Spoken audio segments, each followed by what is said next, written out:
Hello mga guys, samahan niyo ako maggawa ng side dish. Ang tawag dito ay radish muching. Ayan, naglagay ako.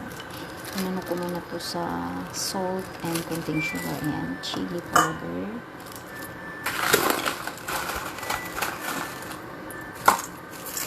Chili, spring onion. Garlic. Konting sugar.